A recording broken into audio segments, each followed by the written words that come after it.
검찰이 박근혜 전 대통령의 형 집행정지 여부를 판단하기 위해서 어제 박 전 대통령이 수감돼 있는 서울구치소를 방문했습니다. 건강 문제로 수감 생활이 어렵다는 박 전 대통령 측의 요청이 받아들여질지 주목됩니다. 그리고 앞서 전해드린 대로 세월호 유가족들은 차명진 전 자유한국당 의원을 고소했습니다. 정진석 자유한국당 의원도 조만간 고소할 방침입니다. 소셜미디어에 세월호 희생자들과 유가족들을 모욕하는 취지의 글을 게시한 혐의입니다. 김광삼 변호사와 좀 더 자세하게 짚어보겠습니다. 안녕하십니까? 네, 안녕하세요. 네, 어제 검찰이 박근혜 전 대통령이 수감돼 있는 서울구치소를 찾았습니다. 의사 출신 검사도 동행을 했고요. 네. 어제 면담은 어떤 식으로 진행이 됐을까요? 일단 이제 형집행정지 신청이 들어오면 구치소에 가서 현장 조사하는 게 제일 중요하죠. 네. 왜냐하면 형집행정지 신청의 대상자의 어떤 상황, 현재 상태를 봐야 하는 거거든요. 특히 건강상을 이유로 형집행정지를 신청했기 때문에 박근혜 전 대통령의 건강 상태를 직접 눈으로 확인하는 게 중요하고요.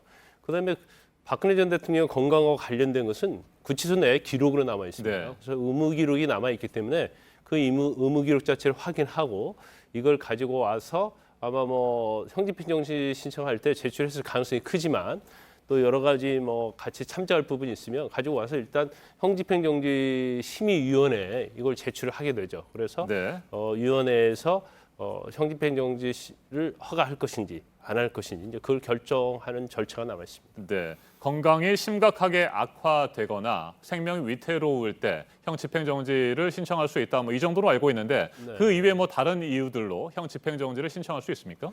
다른 이유는 여러 가지 있어요. 70세 이상의 연령이 70세 네. 이상인 경우인데 박근혜 전 대통령이 68세잖아요. 그리고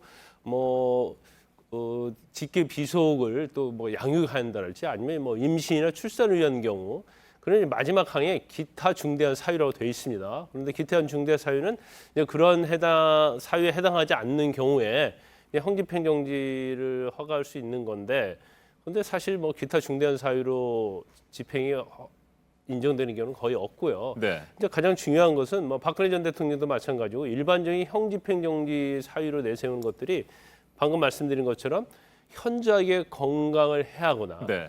아니면 생명을 보존하는데 염려가 있는 경우거든요. 그래서 암이 걸렸다랄지 아니면 수감을 할 수 없을 정도로 어떤 병에 걸려서 치료받지 않으면 불구자가 된다랄지 이제 그런 경우에 대부분 형집행정지 사유에 해당한다고 보는데 이제 박근혜 전 대통령은 지금 건강상 이유가 아마 추정컨대 네. 척추 협관증과 관련해서 목과 허리에 굉장히 불에대어 있는 어떤 통증 그리고 칼로 베인했다는 그런 통증이 있다고 그래요. 그래서 과연 이 정도 사안이 현재의 건강을 해야 할 사유인지 아니면 생명에 어떤 위협이 될 만한 병에 해당이 되느냐 그 부분은 굉장히 좀 저는 부정적으로 봅니다. 그리고 네.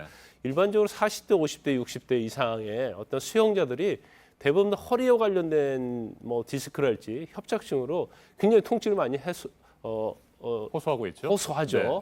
그렇지만 이제까지 제가 알기로는 아마 디스크나 이 척추관 협착증으로 형집행정지로 나간 사례가 거의 없어요. 그렇기 때문에 일단은 형집행정지가 쉽진 않다 이렇게 봅니다. 네. 박근혜 전 대통령을 면담했으니까 검찰이 이제 심의위원회를 열어서 형 집행정지 여부를 결정하게 될 텐데 이 결정을 한다고 하더라도 권고 정도의 성격이잖아요. 실제로는 윤석열 서울중앙지검장이 결정을 하게 되는 겁니까? 법적 구속력은 없어요. 네. 그런데 일반적으로 심의위원회에서 결정을 하면 그걸 존중하는 것이 이제까지 관례였기 때문에 아마 그 결과에 대해서는 윤석열 지검장도 존중할 가능성이 크다고 봅니다. 그런데 이제 형집행정지라는 것이 형이 이미 확정이 됐잖아요. 네. 그건 법원에서 엄격한 재판을 거쳐서 확정이 됐는데 이걸 예외 사유를 자주 인정하다 보면 재판의 판결이 무력화되는 거예요. 그래서 아주 예외적으로 허용을 하는 겁니다. 특히 2013년도에 영남재부 회장 부인인 윤모 씨가 형집행정지를 받고 나서 굉장히 호화로운 생활을 했거든요. 그래서 형집행정지에 대한 굉장히 비판이 많이 일었었어요. 그래서 그 이유는 굉장히 엄격해졌습니다.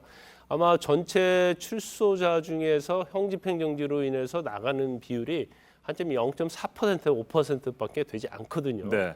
그만큼 형집행정지 자체는 굉장히 예외적으로 엄격하게 해야 하는 거죠. 그리고 최근에 들어서 형집행정지가 됐던 상당수의 사람들이 사실은 정지 이후에 사망한 사례가 굉장히 많습니다. 그만큼 생명에 어떻게 위협이 될 정도로 현저한 그런 경우에 한해서만 이제 검찰이 형집행정지를 허락을 했다 이렇게 볼 수 있는 거죠. 네, 세월호 유가족들이 차명진 전 자유한국당 의원을 고소했습니다. 모욕죄 혐의가 적용될 가능성이 높은 것으로 보이는데 어떻게 생각하십니까? 일단 이 표현 자체가 과연 정치적인 의사 표현이냐 네. 그렇지 않느냐 그게 관점이 될 것 같아요. 그런데 그 내용 자체를 보면 이게 정치인으로서 표현할 수 있는 내용의 한도를 넘었다고 합니다. 일단 막말에 해당하고 또 유가족을 비하하는 내용 아니겠습니까? 그렇기 때문에 제가 볼 때는 모욕죄에 해당될 가능성이 크다고 봐요. 그런데 모욕죄 자체의 형량이 그게 높지는 않습니다. 1년 이하 징역 네. 또는 200만 원 이하의 벌금에 해당이 되기 때문에 이제까지 어떤 모욕죄에 대한 처벌은 일반적으로 벌금형을 주로 많이 처벌하는 경우로 갔어요. 그렇지만 이 사안은 좀 다르다고 보고 또 최근에 이제 법원에서도 그 처벌 기준이 굉장히 강화됐습니다. 특히 피해자를 모욕하는 정도가 굉장히 네. 심하면 경우에 따라서는 뭐 실형도 선고하는 사례가 있거든요. 그래서 이제 현재 어떤 굉장히 그 정도가 심했을 때는 이제 4개월에서 1년까지도 실형을 선고할 가능성이 있기 때문에 이 모욕죄를 이제까지 아주 경미한 범죄를 볼 게 아니고 특히 차명진 의원이나 이제 정진석 의원 같은 경우에는 유가족을 상대로 하는 것이고 이제까지 유가족에 대한 비하가 굉장히 많았지 않습니까? 또 막말, 또 도를 넘는 특히 막 단식할 때 막 폭식하는 그런 연출을 하고 그랬기 때문에 이러한 부분에서 이제 법원에 엄단 의지가 있다고 한다면 뭐 경우에 따라서는 실형 또는 집행유예 이상의 형이 선고될 가능성도 있다고 볼 수 있는 거죠. 네, 정진석 의원 뭐 유족들에게 뒤늦게 사과를 하고요. 유족을 비하는 글은 아니었다. 정치권을 향한 그런 자신의 뭐 주장이었다. 뭐 이런 식으로 해명을 한 모양인데 이게 뭐 법리적으로 설득력이 있다고 보십니까? 근데 이제 사과의 진정성에 대해서 굉장히 논란이 많이 네. 있죠. 특히 차명진 의원 같은 경우에는 사과한다는 그러한 문구를 SNS에 올리기 전에 그 보수와 관련된 유튜브 TV에 나가서 본인은 후회하지 않는다 뭐 이런 식으로 네. 얘기했고 나를 도와달라 이런 식으로 얘기한 다음에 1시간 이후에 사과를 했거든요. 그게 과연 사과의 진정성이 있을까? 그리고 가장 우려되는 측면은 5.18 망언도 마찬가지고 세월호 관련된 망언도 마찬가지예요. 이게 단순히 자유한국당 내 일부 정치인의 생각인지 아니면 자유한국당 내 전체적인 집단 사고에 그런 사고가 있는 것인지 그 부분이 굉장히 이제 우려하는 측면이 있는 거죠. 네, 막말을 늘어놓았다가 반발을 하면 슬그머니 사죄를 하고 또 이후에 다시 반복하는 일들이 계속 반복되고 있습니다.